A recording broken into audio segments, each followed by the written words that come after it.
تعالیٰ فرماتا ہے، اے ابن آدم، ایک تیری چاہت ہے اور ایک میری چاہت ہے، پر ہوگا وہی جو میری چاہت ہے۔ پر اگر تم نے سپرد کر دیا خود کو اس کے جو میری چاہت ہے، میں بخش دوں گا تجھ کو جو تیری چاہت ہے۔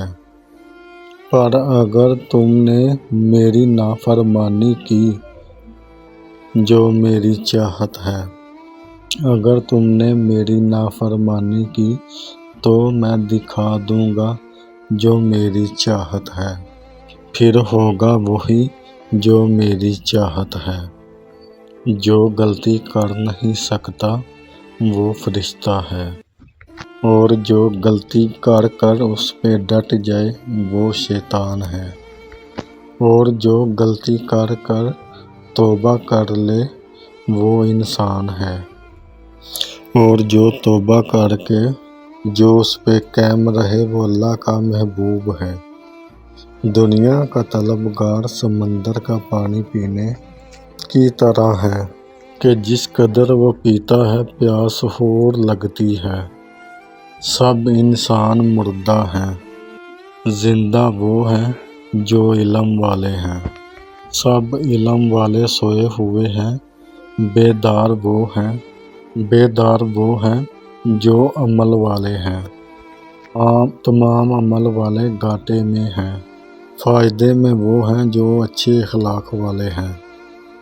سب اچھے اخلاق والے خطرے میں ہیں، کامیاب وہ ہیں جو تکبر سے پاک ہیں۔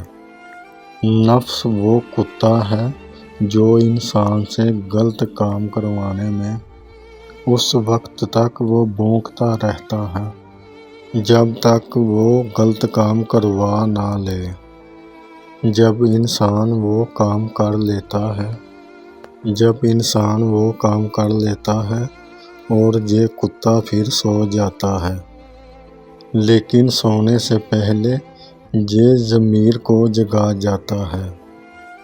ایک بے نمازی جب خدا سے مل جاتا ہے اور خدا اس کی دوسری خوبیوں پہ کوئی توجہ نہیں دیتا۔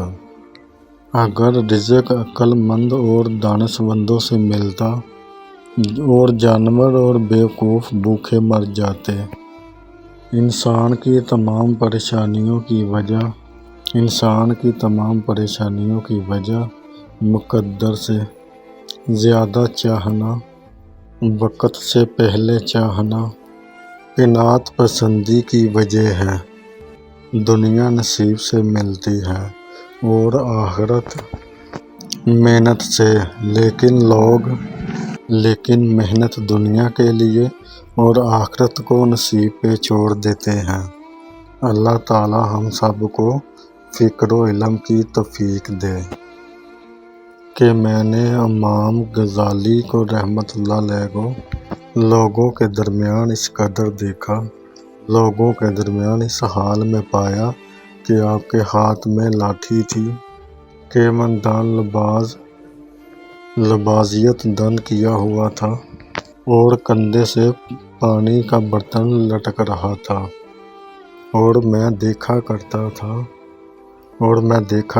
تھا بغداد میں آپ کے علم میں 400 کے قریب خوشحال اور عامل فاضل لوگ اور حاضر ہوتے، آپ کے علم سے فیض یاب ہوتے۔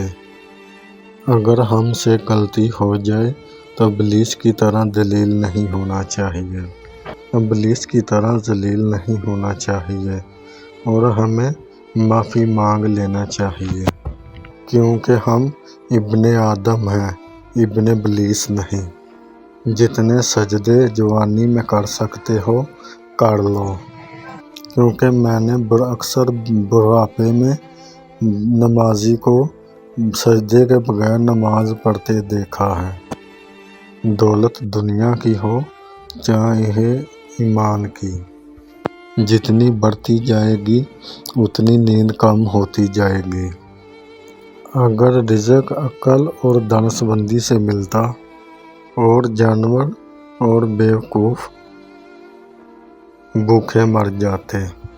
لوگ اچھا پڑھنے والے اور اچھا لکھنے والے کو قابل انسان سمجھتے ہیں، اور حقیقت میں اچھا قابل وہ ہے جو اچھا سوچے اور اچھا بولے۔